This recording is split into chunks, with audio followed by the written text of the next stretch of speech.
ভারতের পূর্বাঞ্চলের সবচেয়ে স্পর্শকাতর ভৌগোলিক অঞ্চল শিলিগুড়ি করিডোর, যা চিকেন নেক নামেও পরিচিত। সাম্প্রতিক সময়ে এই চিকেন নেক নজিরবিহীন কৌশলগত গুরুত্ব পাচ্ছে নয়াদিল্লির কাছে। ২০ থেকে ২২ কিলোমিটার প্রশস্ত এই করিডোরটি ভারতের মূল ভূখণ্ডকে উত্তর পূর্বাঞ্চলীয় রাজ্যগুলোর সঙ্গে যুক্ত রাখে এবং এটি বাংলাদেশ, নেপাল, ভুটান ও চীনের সংযোগ স্থলে অবস্থিত। সেখানেই এখন ভারত তার শক্তিশালী সামরিক উপস্থিতি নিশ্চিত করছে, যা শুধু প্রতিরক্ষামূলক পদক্ষেপ নয়, বরং একটি কৌশলগত সতর্কীকরণও বটে। সম্প্রতি ভারতের হাসিমারা বিমান ঘাঁটিতে মোতায়েন করা হয়েছে রাফাল যুদ্ধ বিমান, স্কোয়াড্রন এবং রাশিয়ার অত্যাধুনিক S-400 বিমান প্রতিরক্ষা ব্যবস্থা। ৪০০ কিলোমিটার দূরত্ব পর্যন্ত হুমকি শনাক্ত ও প্রতিহত করতে সক্ষম এই প্রতিরক্ষা ব্যবস্থা, যা একাধারে ভারতের আকাশ প্রতিরক্ষা বলয়কে শক্তিশালী করছে এবং আঞ্চলিক প্রতিদ্বন্দ্বীদের জন্য এক প্রকার বার্তাও দিচ্ছে। শিলিগুড়ি করিডোর কেবল একটি ভৌগোলিক পথ নয়, এটি একটি কৌশলগত সীমারেখাও। সংবাদ মাধ্যম দ্য এশিয়া লাইভে প্রকাশিত খবরে বলা হয়েছে, বাংলাদেশের রাজনৈতিক প্রেক্ষাপটে দ্রুত পরিবর্তন এবং অন্তর্বর্তী সরকারের নেতৃত্বে ডক্টর মোহাম্মদ ইউনূসের উত্থান ভারতের দৃষ্টিতে নতুন উদ্বেগ তৈরি করেছে। নয়াদিল্লি আশঙ্কা করছে এই সরকার চীন ও পাকিস্তানের দিকে নীতিগতভাবে ঝুঁকে পড়তে পারে, যা ভারতের পূর্ব সীমান্তে কৌশলগত ভারসাম্য নষ্ট করতে পারে। এরই মধ্যে ঢাকায় পাকিস্তানি প্রতিনিধি দলের সাম্প্রতিক সফর এবং গোয়েন্দা তথ্য বিনিময় এবং সন্ত্রাস বিরোধী সহযোগিতা নিয়ে আলোচনা ভারতের অস্বস্তি বাড়িয়ে তুলেছে বলে সংবাদ প্রকাশ করেছে এশিয়া লাইভ। গণমাধ্যমটি আরও জানিয়েছে, এই সময়ে বাংলাদেশের জন্য ৩২টি চীন পাকিস্তান যৌথভাবে নির্মিত JF-17 যুদ্ধবিমান কেনার সম্ভাবনার খবর ভারতের নিরাপত্তা বিশ্লেষকদের আরও সজাগ করে তুলেছে। উড়ন্ত অবস্থায় অস্ত্র, পুনর্লোড ও উন্নত রাডার ব্যবস্থা সম্পন্ন এসব বিমান যদি বাংলাদেশের উত্তরাঞ্চলে মোতায়েন করা হয়, তবে তা ভারতের উত্তর পূর্ব সীমান্ত ও গুরুত্বপূর্ণ সামরিক অবকাঠামোর জন্য বাস্তব হুমকি হয়ে উঠতে পারে। ভারত ভুটান সীমান্তে চীনের সাম্প্রতিক সামরিক মহড়া ভারতের সতর্ক অবস্থানকে আরও তীব্র করেছে। রণকৌশলগত প্রতিক্রিয়ায় ভারত তার মাল্টিজোন ডিটারেন্স ডকট্রিন প্রস্তুত করছে, যার অংশ হিসেবে রিয়েল টাইম নজরদারি, সাইবার ও ইলেকট্রনিক যুদ্ধ, ৩ বাহিনীর সমন্বিত প্রতিরক্ষা কাঠামো এবং দ্রুত সামরিক সদস্য মোতায়েনের জন্য রাস্তা, টানেল ও রেল অবকাঠামো নির্মাণে গতি আনা হয়েছে। ভারতের পররাষ্ট্র মন্ত্রণালয়ের মুখপাত্র রণধীর জয়সওয়াল এক বিবৃতিতে বলেন, এই অঞ্চলের ঘটনাবলী ভারত নিবিড়ভাবে পর্যবেক্ষণ করছে এবং প্রয়োজন বোধে সিদ্ধান্তমূলক পদক্ষেপ নিতে প্রস্তুত। এটি প্রথমবারের মতো নয়াদিল্লির পক্ষ থেকে এক ধরনের স্পষ্ট স্বীকারোক্তি যে বাংলাদেশের অভ্যন্তরীণ রাজনৈতিক পরিবর্তনকেও এখন জাতীয় নিরাপত্তা প্রশ্নে বিবেচনা করা হচ্ছে। ভারত চিকেন নেকে নিরাপত্তা বাড়িয়ে প্রতিবেশী দেশগুলোকে একটি কৌশলগত বার্তা দিতে চায় যে শিলিগুড়ি করিডোর কেবল একটি সংরক্ষিত লাইন নয়, বরং এটি একটি অত্যাধিক নিরাপত্তা সম্পন্ন সীমারেখা। গ্রে জোন যুদ্ধ, প্রযুক্তি নির্ভর সংঘাত এবং প্রক্সি কৌশলের এই যুগে নয়াদিল্লির অবস্থান পরিষ্কার। যে কোনো চ্যালেঞ্জ মোকাবেলায় প্রস্তুত রয়েছে ভারত এবং এই করিডোর রক্ষাই হবে তার অন্যতম অগ্রাধিকার। পবিত্র ঈদুল আজহা সকালে ইতিহাসের এক গুরুত্বপূর্ণ মুহূর্তের সাক্ষী হল আল আকসা মসজিদ। ইসরায়েলি বাহিনীর বন্দুকের নলের সামনে দাঁড়িয়ে ইসলাম ধর্মের তৃতীয় পবিত্রতম এই স্থানে হাজার হাজার ফিলিস্তিনি মুসল্লি ঈদের নামাজ আদায় করেছেন।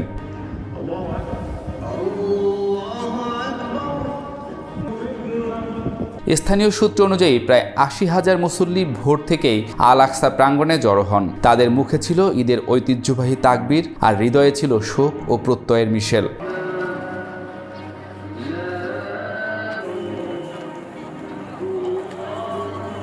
নামাজের আগে, পরে এবং চলাকালীন পুরো মসজিদ চত্বর ও পুরনো জেরুজালেম শহর জুড়ে ছিল ইসরায়েলি পুলিশের ব্যাপক উপস্থিতি। নিরাপত্তার নামে জারি করা হয়েছিল কড়া নজরদারি ও চেকপোস্ট। অনেক মুসল্লিকে পরিচয়পত্র দেখাতে হয়েছে, আবার অনেক তরুণ ও পশ্চিম তীরের মুসল্লিদের প্রবেশে বাধা দেওয়া হয়েছে। ফলে বহু ফিলিস্তিনি বাধ্য হয়েছেন মসজিদের বাইরে গেটের সামনে ঈদের নামাজ আদায় করতে। ফিলিস্তিনিদের এবারের ঈদ ছিল অন্য যে কোনো বছরের তুলনায় অনেক বেশি বিষণ্ণ ও আবেগঘন। গাজায় চলমান যুদ্ধ, সহিংসতা ও মানবিক বিপর্যয়ের ছায়া পড়েছে আল আকসার ঈদ উদযাপনেও। নামাজ শেষে মুসল্লিরা গাজা শহীদদের জন্য দোয়া করেন, প্রার্থনা করেন শান্তি, ন্যায় বিচার ও মুক্তির। অনেকের চোখে ছিল অশ্রু, মুখে ছিল কষ্টের ছাপ।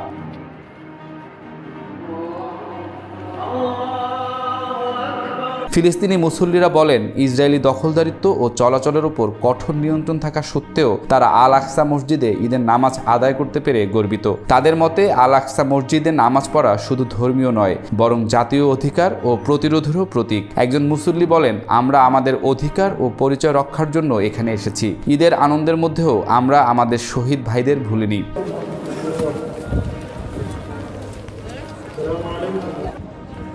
আন্তর্জাতিক ও আঞ্চলিক সংবাদ মাধ্যমগুলো এই ঘটনাকে বিশেষ গুরুত্ব দিয়ে প্রচার করেছে। তাদের প্রতিবেদনে উঠে এসেছে ইসরায়েলি বাহিনীর উপস্থিতি, মুসল্লিদের প্রবেশে বাধা, ফিলিস্তিনিদের দৃঢ়তা ও ঐক্য।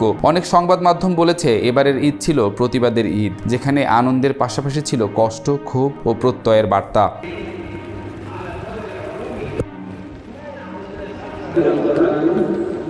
বিশ্বজুড়ে মুসলিম সম্প্রদায়ও ফিলিস্তিনিদের এই দৃঢ়তা ও সংগ্রামের প্রতি সংহতি প্রকাশ করেছে। সামাজিক যোগাযোগ মাধ্যমে ছড়িয়ে পড়েছে আল আকসা মসজিদে ঈদের নামাজের ছবি ও ভিডিও, যা নতুন করে আলোচনার জন্ম দিয়েছে।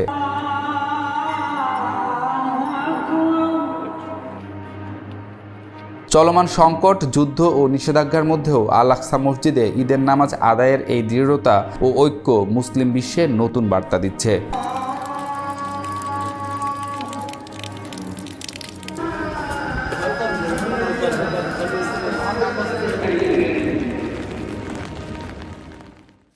ইলন মাস্ক বনাম ডোনাল্ড ট্রাম্প, এই দুই ক্ষমতাধর ব্যক্তির সংঘর্ষে টালমাটাল হয়ে উঠেছে যুক্তরাষ্ট্রের মহাকাশ কর্মসূচি। প্রায় $22 বিলিয়ন সরকারি চুক্তিও পড়েছে ঝুঁকির মুখে।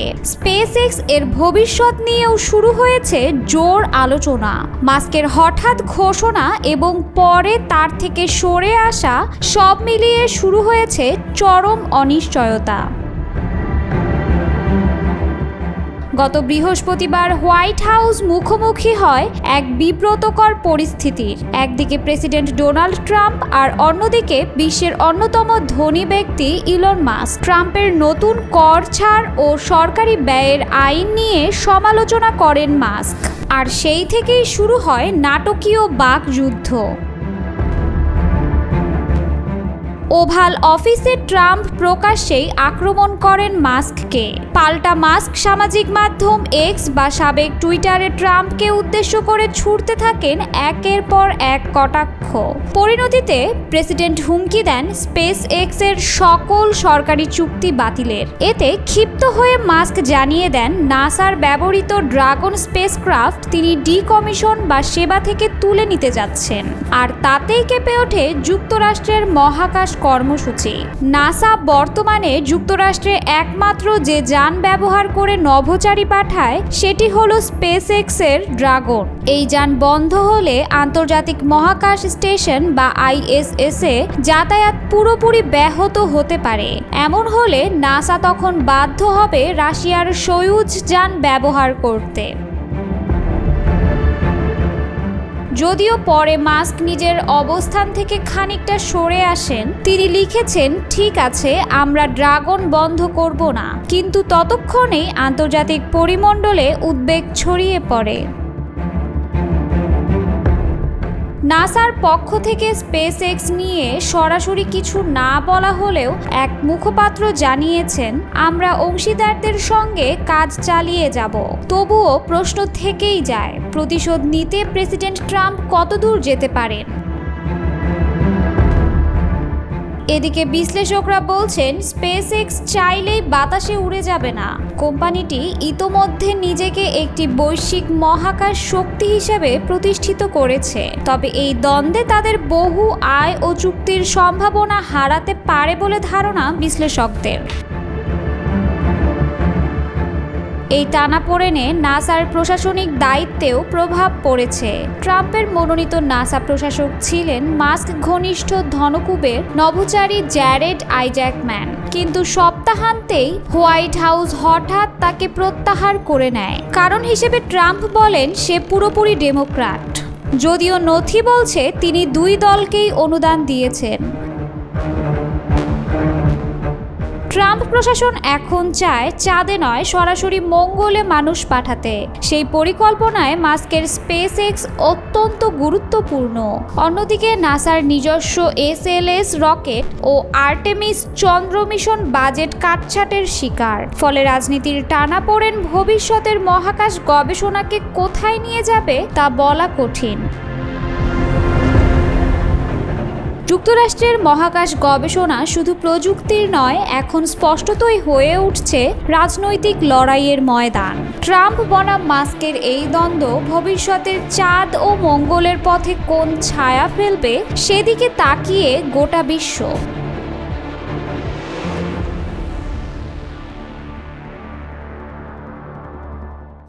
উত্তর কোরিয়ার শীর্ষ নেতা কিম জং উন আবারও রাশিয়ার প্রতি তার নিঃশর্ত সমর্থনের ঘোষণা দিয়েছেন এবং বলেছেন, ইউক্রেন যুদ্ধের ন্যায়সঙ্গত লড়াইয়ে মস্কো অবশেষে বিজয়ী হবে। বুধবার পিয়ংইয়ংয়ে রাশিয়ার নিরাপত্তা পরিষদের শীর্ষ কর্মকর্তা সের্গেই শোইগুর সঙ্গে বৈঠকে কিম এ মন্তব্য করেন, যা বৃহস্পতিবার উত্তর কোরিয়ার রাষ্ট্রীয় বার্তা সংস্থা KCNA প্রকাশ করে। এদিকে যুক্তরাষ্ট্রের সঙ্গে এই দেশগুলোর সম্পর্ক কোনো কালেই ভালো ছিল না। সমরবিদদের মতে আলাদা আলাদাভাবে চীন, রাশিয়া কিংবা উত্তর কোরিয়ার চেয়ে সব দিক দিয়ে এগিয়ে রয়েছে যুক্তরাষ্ট্র। অর্থনৈতিক সমৃদ্ধিতেও বিশ্বসেরা ওয়াশিংটন। তবে তিন দেশের সম্মিলিত শক্তির কাছে যুক্তরাষ্ট্র যথেষ্ট দুর্বল হয়ে পড়বে। কৌশলগত নতুন রাজনীতিতে এখন একই জোটবদ্ধ যুদ্ধই জমে উঠেছে এবং মোড়লগিরিতে তারাই ক্যাপ্টেন ব্যাজ পাবে যারা এই জোটবদ্ধ কৌশলের অংশ হবে। সাম্প্রতিক মাসগুলোতে রাশিয়া ও উত্তর কোরিয়ার মধ্যে ঘনিষ্ঠ সামরিক সহযোগিতা আন্তর্জাতিক মহলের উদ্বেগ বাড়িয়েছে। মার্কিন যুক্তরাষ্ট্র, দক্ষিণ কোরিয়া ও জাপান সহ 11টি দেশের একটি বহুপাক্ষিক পর্যবেক্ষণ গ্রুপ জানিয়েছে, উত্তর কোরিয়া থেকে রাশিয়ায় অন্তত 90 লাখ রাউন্ড গোলাবারুদ ও রকেট লঞ্চার সিস্টেম সরবরাহ করা হয়েছে। এর বিনিময়ে উত্তর কোরিয়াকে বিমান প্রতিরক্ষা সরঞ্জাম ও ক্ষেপণাস্ত্র দিয়েছে রাশিয়া। এছাড়া রাশিয়ার রাষ্ট্রীয় বার্তা সংস্থা জানিয়েছে, উত্তর কোরীয় সেনাদের অবদান স্মরণে কুরস্ক অঞ্চলে একটি স্মারক নির্মাণ ও অঞ্চলটি পুনর্গঠনের বিষয়ে কিম ও শোইগুর মধ্যে আলোচনা হয়েছে। বিশ্ব রাজনীতির মঞ্চে উত্তর কোরিয়া ও চীনের সম্পর্ক দশকের পর দশক ধরে নানা রূপে বিকাশ লাভ করেছে। বিশেষ করে অর্থনৈতিক ও রাজনৈতিক পরিসরে এই সম্পর্ক বর্তমানে নতুন মাত্রা পেয়েছে, যার প্রভাব কোরীয় উপদ্বীপ ছাড়িয়ে সমগ্র এশিয়া মহাদেশ জুড়ে পরিলক্ষিত হচ্ছে। বর্তমান সময়ে উত্তর কোরিয়ার ঘনিষ্ঠ মিত্র হিসেবে চীন ও রাশিয়া যে ভূমিকা রেখে চলেছে তা কেবল ঐতিহাসিক নয়, বরং তা আধুনিক ভূরাজনীতির কৌশলগত চাহিদা ও নিরাপত্তার জটিল হিসাব নিকাশের সঙ্গে ওতপ্রোতভাবে জড়িত।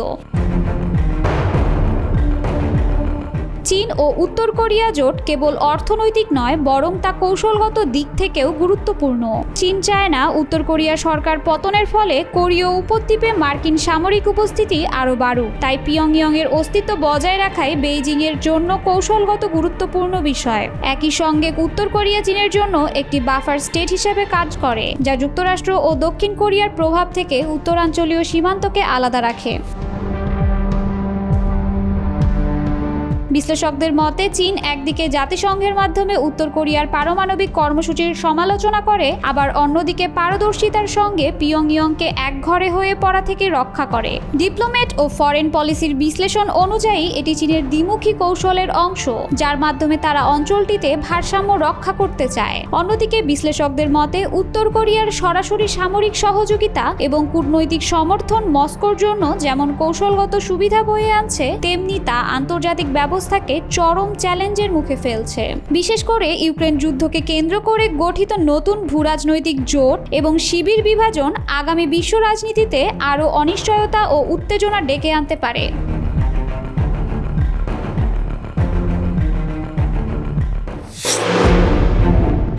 জাতিসংঘ নিরাপত্তা পরিষদে আবারও গাজায় যুদ্ধবিরতির প্রস্তাবে ভেটো দিল যুক্তরাষ্ট্র।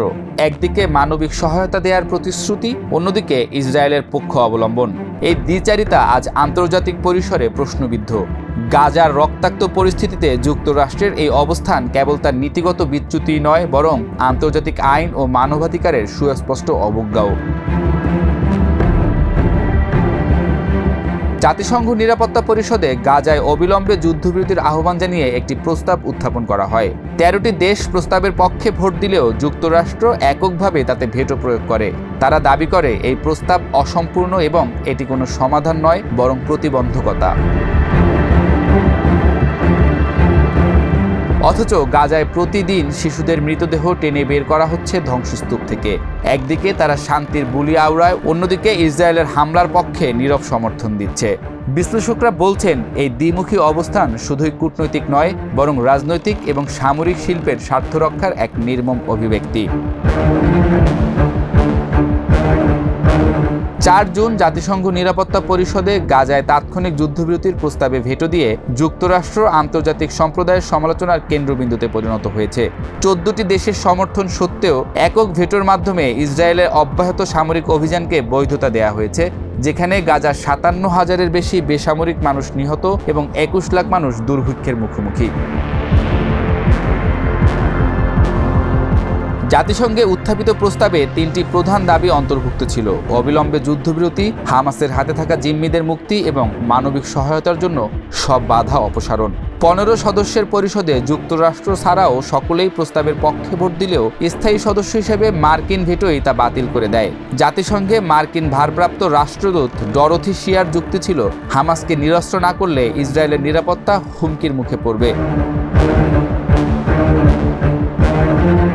বিশ্লেষকরা বলছেন এই ভেটো কেবল ইসরায়েলি আগ্রাসনকে সমর্থনই নয়, বরং মধ্যপ্রাচ্যে মার্কিন প্রভাব বলয় অক্ষুণ্ণ রাখার কৌশল। 2025 সালে ইসরায়েলকে $14 বিলিয়ন সামরিক সহায়তা অনুমোদন করে মার্কিন কংগ্রেস, যা সামরিক শিল্প কমপ্লেক্সের স্বার্থে প্রেসিডেন্ট ট্রাম্পের নীতিকে প্রতিফলিত করে। অন্যদিকে গাজার 90% অবকাঠামো ধ্বংসের পরও ট্রাম্পের মধ্যপ্রাচ্যের রিভিয়ারা পরিকল্পনা বাস্তবায়নের ঘোষণা এই অঞ্চলে মার্কিন নিয়ন্ত্রণ প্রতিষ্ঠার লক্ষ্যকে স্পষ্ট করে। যুক্তরাষ্ট্র একদিকে গাজায় $10 কোটি মানবিক সহায়তার ঘোষণা দিচ্ছে, অন্যদিকে ইসরায়েলকে JPGM-31 স্মার্ট বোমা সরবরাহ করছে। ট্রাম্পের মে 2025-এর বক্তব্য ছিল, গাজার মানুষ অনাহারে মরছে, আমাদের সাহায্য করতে হবে। কিন্তু একই সময়ে তার প্রশাসন ইসরায়েলকে 11 সপ্তাহ ধরে খাদ্য সরবরাহ বন্ধ রাখতে সমর্থন জুগিয়েছে। 2024 সালের নির্বাচনে ট্রাম্পের জয়ের পেছনে আমেরিকান ইহুদি লবি ও ইভাঞ্জেলিক্যাল খ্রিস্টান ভোটারদের ভূমিকা গুরুত্বপূর্ণ। ফ্লোরিডার সিনেটর মার্কো রুবিও বলেছেন, ইসরায়েলের পাশে দাঁড়ানো যুক্তরাষ্ট্রের নৈতিক দায়িত্ব। গাজার সংকটে মার্কিন ভেটো আন্তর্জাতিক আইনের ভিত্তিকে নড়বড় করে দিয়েছে। অন্যদিকে ইসরায়েলি প্রধানমন্ত্রী নেতানিয়াহুর অস্তিত্বের লড়াইয়ের দাবির বিপরীতে জাতিসংঘের তথ্য বলছে, ইসরায়েলের হামলায় 80% বেসামরিক নাগরিক নিহত